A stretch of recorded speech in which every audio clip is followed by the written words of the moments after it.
There's a man in Wisconsin who turned a $100 bill into a company worth $4 million. He didn't have connections. He didn't have a degree in business.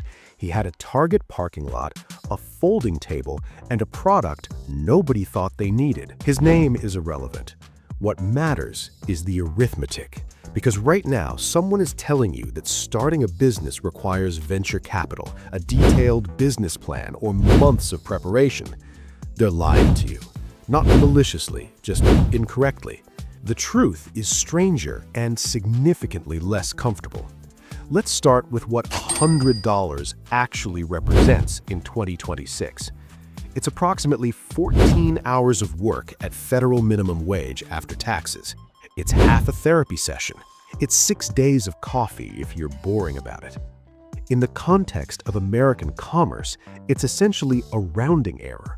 Companies lose more than that in the time it took you to read this sentence. But here's where it gets interesting. $100 isn't your starting capital. It's your permission slip to learn whether you understand basic economics. And most people fail this test immediately.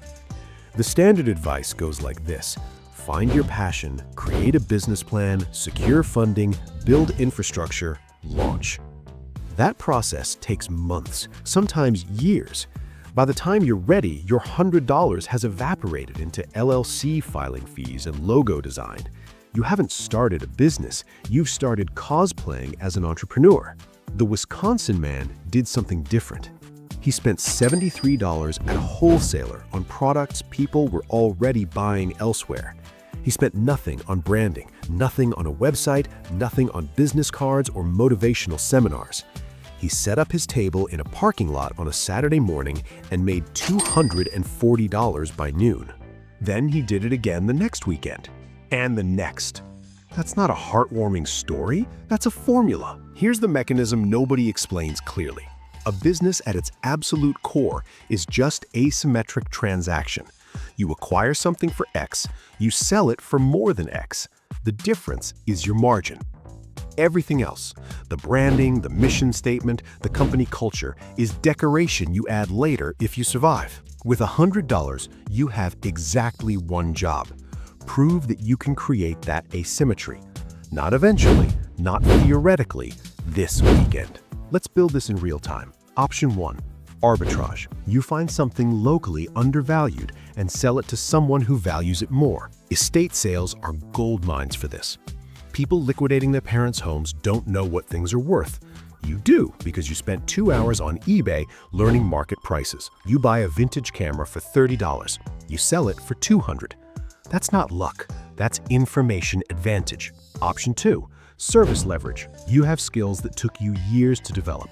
Other people need those skills for one-time projects. You spend $0 on customer acquisition by posting in local Facebook groups or Nextdoor.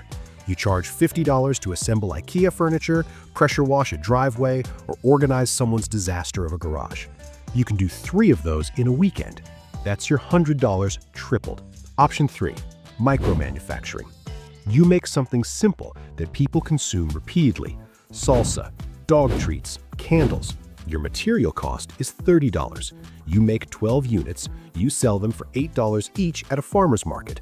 That's $96 revenue on $30 spend. Do that twice and you've doubled your money. None of these are glamorous. None of them will impress people at parties. All of them work. But here's the part that breaks most people. You're not building a business in week 1. You're building a feedback loop. You're learning whether you can stomach rejection, manage logistics, and execute repeatedly. Most people can't. They make $200 once and then stop because it feels too small, too unglamorous, too far from the Silicon Valley fantasy they've been sold. The Wisconsin man didn't stop.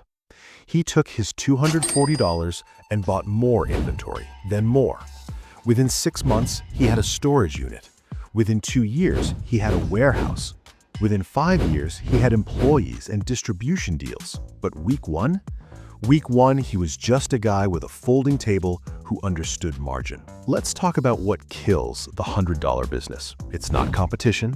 It's not market saturation. It's not bad luck. It's overhead creep. You make $400 in week 2 and immediately think you need a Shopify store, paid ads, and branded packaging.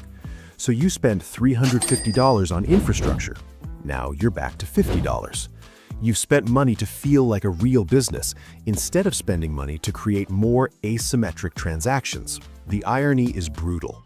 The moment you start acting like an established business is the moment you stop growing like a startup. There's a darker element nobody mentions. The $100 business model only works if you're willing to operate in the gap between what things should cost and what people will actually pay. That gap exists because of inefficiency, ignorance, or inconvenience. You're not creating value in the traditional sense, you're extracting it from friction in the system. This makes people uncomfortable. It feels opportunistic, parasitic even. But every business in history started this way. Amazon was arbitrage, buying books from distributors and selling them online. Facebook was attention arbitrage, getting user attention for free and selling it to advertisers.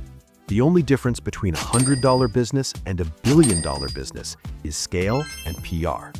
The mechanism is identical.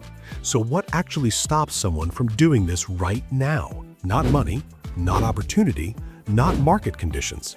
It's the story they've been told about what starting a business should look like. It should feel official. It should involve paperwork and planning. It should be something you announce on LinkedIn with a carefully filtered photo and a caption about taking the leap. The $100 business doesn't photograph well. It doesn't generate likes. It's you in a parking lot or on Craigslist or going door to door, doing something slightly embarrassing for money.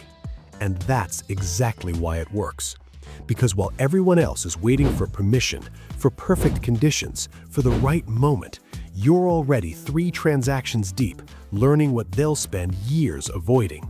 The Wisconsin man never named his company anything inspirational. He called it what it was, a way to turn products into profit.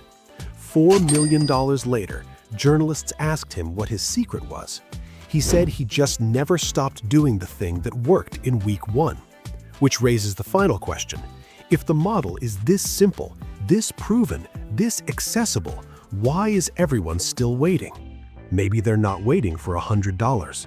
Maybe they're waiting for a story that sounds better than the truth.